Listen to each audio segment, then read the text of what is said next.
If you were paying attention to the central verse for this week, you've undoubtedly heard this verse before, along with the 6 that precede it and the 6 that follow it. You've heard them at a wedding.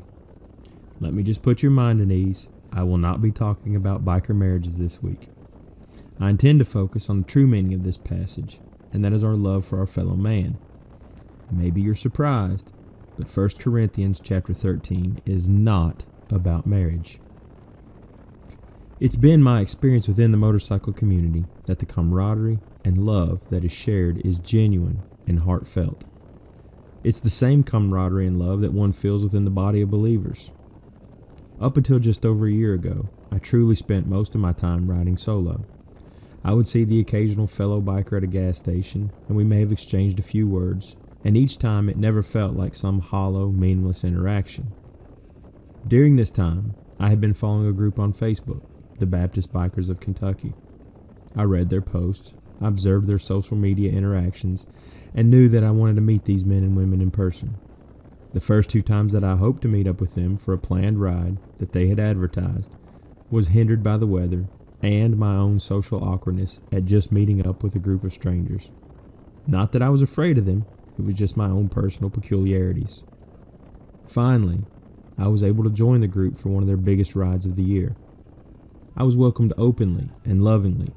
The sincere love for one another amongst this group was infectious and could only be attributed to a shared love of Jesus Christ and a deep desire to share the gospel with a lost and dying world, but with a specific focus on the motorcycle community.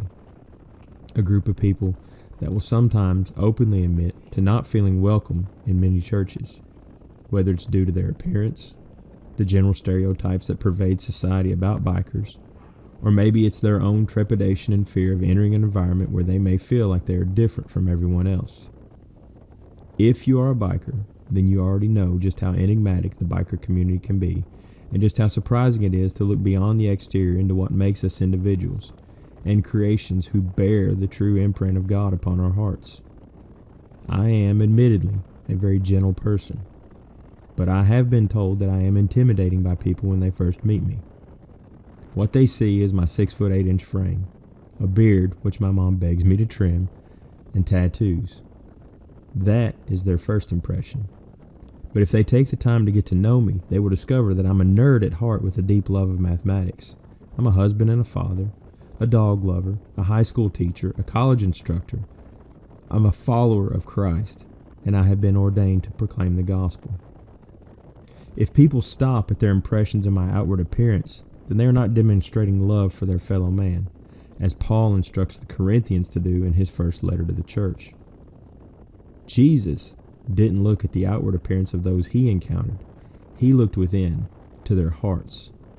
He was also abundantly aware of the sin that existed within the lives of everyone he encountered. Yet he spent the majority of his time with the very people who were often outcast from society, because Jesus was demonstrating the love that we are all to demonstrate each and every day to every person that we encounter. Love for our fellow man is the bridge that will open so many opportunities to share the gospel with the people in our lives, whether we know them or not. If you're a Christian, ask yourself, what has prevented you from sharing the gospel with those around you? I believe, at the root of it all, you will find that it truly comes down to a lack of love. Now, maybe that does seem harsh at first, but if you're being honest and you really sit down to think about it, you may find that you care for a select few people in your life, but you don't truly love your fellow man collectively.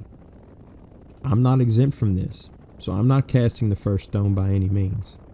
I sometimes get behind a slow driver and I find it hard to love them. Someone cuts me off in traffic and I find it hard to love them.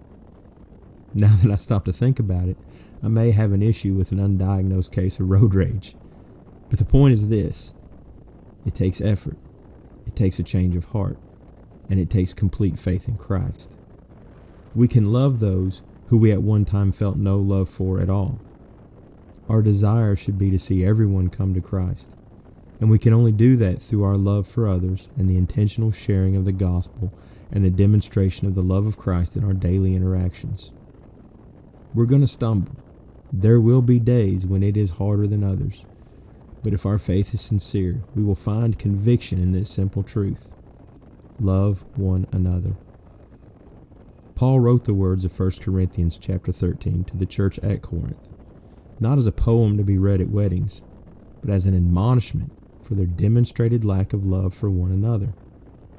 He concluded this chapter with these words, "So now faith, hope, and love abide, these three, but the greatest of these is love." The Corinthians had shown great faith and hope, but they lacked love. Take stock of your heart and your faith. Do you let your faith guide you in love? If you don't, today would be a great day to start.